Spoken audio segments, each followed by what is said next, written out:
Halo sobat, pernah nggak sih kalian dengar tentang nikel? Ya, logam yang satu ini ternyata punya cerita yang super menarik. Nikel itu sebenarnya punya julukan unik waktu pertama kali ditemukan di Eropa abad ke-18. Tahu nggak?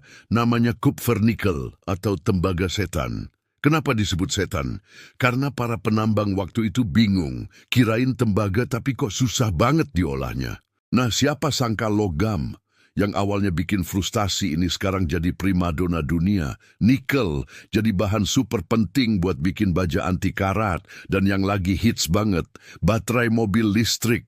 Ceritanya makin seru nih di awal abad 19. Kanada, Rusia, sama Australia udah mulai jadi pemain besar. Tapi tunggu dulu, Indonesia ternyata nggak mau kalah. Tahun 1991, di Pomala, Sulawesi Tenggara, nikel pertama kali ditemukan di negara kita. Meski waktu itu masih zaman Belanda dan pengolahannya masih terbatas.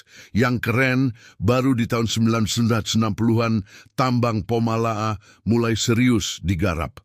Dan sekarang, Indonesia udah jadi raja nikel dunia.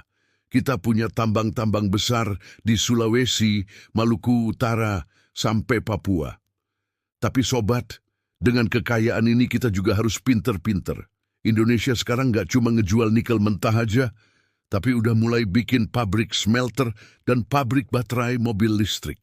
Keren kan? Ini namanya hilirisasi. Mengolah bahan mentah jadi produk yang lebih bernilai. Yang menarik, nikel juga jadi rebutan di kancah global. Kenapa? Karena dia ini bahan vital buat teknologi ramah lingkungan. Bahkan proyek ibu kota Nusantara yang bakal pakai banyak energi hijau juga butuh nikel. Tapi tentu aja, kita tetap harus bijak.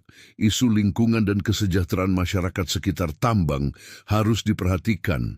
Masa depan energi bersih harus seimbang sama kelestarian alam kita.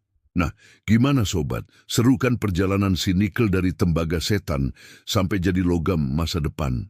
Kalau kalian suka konten-konten menarik kayak gini, jangan lupa like dan subscribe ya. Sampai ketemu di video berikutnya dengan cerita-cerita seru lainnya.